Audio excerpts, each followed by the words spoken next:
Bismillahirrahmanirrahim. Assalamualaikum warahmatullahi wabarakatuh.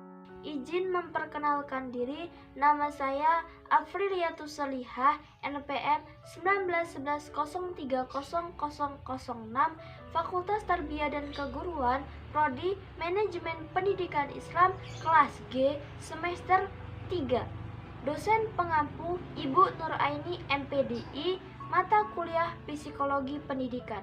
Di sini saya akan mengajukan tugas UAS Psikologi Pendidikan sebagai berikut.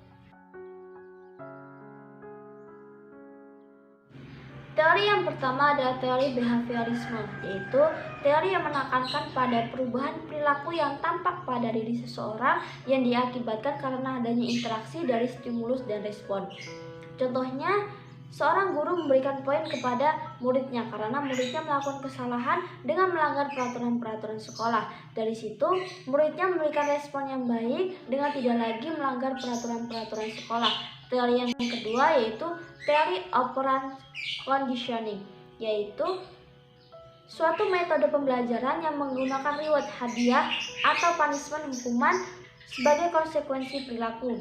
Contohnya, seorang anak yang malas belajar, lalu orang tuanya memberikan punishment kepada anak tersebut dengan tidak mau membelikan mainan baru. Dari situ, anak tersebut mulai giat untuk belajar.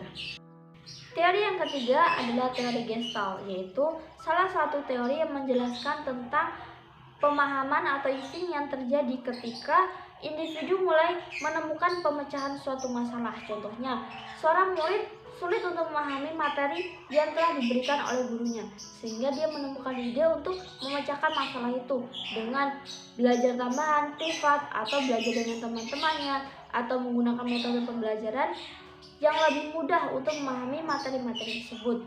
Dan teori yang keempat adalah teori medan kognitif, yaitu sekumpulan konsep di mana seseorang dapat menggambarkan kenyataan psikologis. Contohnya, seorang murid melakukan pembelajaran, tetapi dia memiliki hambatan atau kesulitan dalam memahami bahan ajar tersebut, sehingga dia memotivasi dirinya untuk mengatasi hambatan tersebut dengan belajar lebih giat lagi.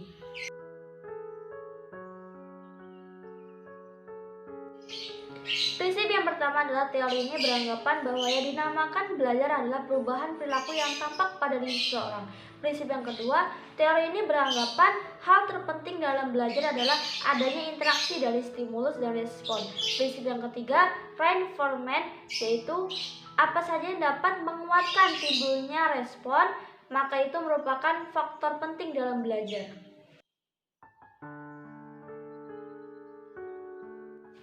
Yang pertama adalah ruang belajar. Ruang belajar sangat penting digunakan untuk melakukan proses pembelajaran. Tidak harus ruang belajar yang bagus, tapi ruang yang nyaman digunakan untuk anak-anak dalam melakukan proses pembelajaran, dan ruangan itu khusus untuk belajar tanpa ada gangguan dari luar. Yang kedua adalah penerangan. Di dalam ruangan harus terdapat penerangan, baik itu lampu maupun matahari, karena dapat membantu pembelajaran terlihat lebih jelas. Yang ketiga adalah ventilasi dan suhu udara. Udara juga sangat penting di dalam ruangan. Jika ruangannya segar, maka anak-anak pun akan nyaman di dalam ruangan, dan juga sebaliknya. Yang keempat adalah kebisingan. Tempat belajar yang bising dan gaduh akan mengganggu konsentrasi anak dalam melakukan pembelajaran. Yang kelima adalah perabotan belajar. Perabotan yang sudah disediakan akan membantu proses pembelajaran seperti kursi, meja, buku, rak buku, dan mungkin masih banyak lagi. Yang keenam adalah kursi dan meja belajar. Di dalam ruangan harus terdapat kursi dan meja belajar yang nyaman agar anak merasa betah dan semangat untuk belajar. Yang ketujuh adalah almari dan rak buku, merupakan perabotan yang digunakan untuk menyimpan menyusun buku bacaan dengan rapi. Yang ke-8 adalah perlengkapan belajar. Dengan disediakannya perlengkapan, maka tidak akan mengalami kesulitan bila memerlukan perlengkapan. Tetapi, hendaklah memberikan perlengkapan yang sesuai dengan kebutuhan anak. Yang ke-9 adalah tanaman dan pohon pelindung. Jika di lingkungan belajar terdapat tanaman dan pohon pelindung yang dipelihara dengan baik, akan membuat lingkungan belajar menjadi sejuk dan manfaat lainnya. Kepribadian merupakan sesuatu yang menggambarkan ciri khas atau keunikan seseorang yang membedakan dengan orang lain. Peran guru. Peran yang dimiliki seorang guru adalah guru sebagai pengelola atau manajer atau organisator dalam pembelajaran. Fungsi guru yang pertama, merencanakan tujuan belajar. Yang kedua, mengorganisasikan berbagai sumber untuk mewujudkan tujuan belajar. Yang ketiga, memimpin, yang meliputi memberikan motivasi, mendorong, dan memberikan stimulus kepada siswa. Yang keempat adalah mengawasi segala sesuatu, apakah sudah berfungsi sebagaimana mestinya atau belum dalam rangka pencapaian tujuan. Ciri-ciri guru yang baik. Yang pertama itu tenang. Yang kedua itu tidak memiliki prasangka buruk kepada peserta didik. Yang ketiga, dapat menyembunyikan perasaannya kepada peserta didik. Yang keempat itu menganggap semua peserta didik itu sama. Yang kelima, dapat menciptakan lingkungan belajar yang menyenangkan, bebas, motivator, dan semangat. Yang keenam itu konsisten. Yang ketujuh, pintar. Yang kedelapan, dapat memberikan bantuan semaksimal mungkin kepada peserta didiknya. Hubungan guru dan murid. Hubungan antara guru dan murid memiliki sifat yang relatif stabil. Ciri khas dari hubungan ini adalah status yang berbeda antara guru dan murid. Guru sebagai pendidik dan murid sebagai anak didik.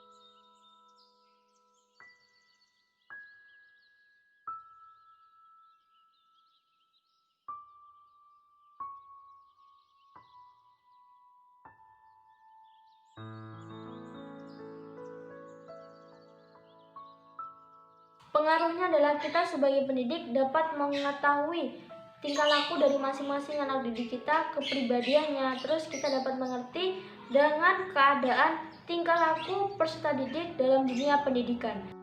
Manfaatnya adalah kita sebagai pendidik yang akan datang dapat lebih memahami anak didik kita sesuai dengan karakteristik dari masing-masing anak didik kita, dan kita dapat melakukan pembelajaran yang terarah sesuai dengan tujuan yang tepat, dan kita sebagai pendidik bisa menentukan strategi atau metode yang tepat untuk anak didik kita.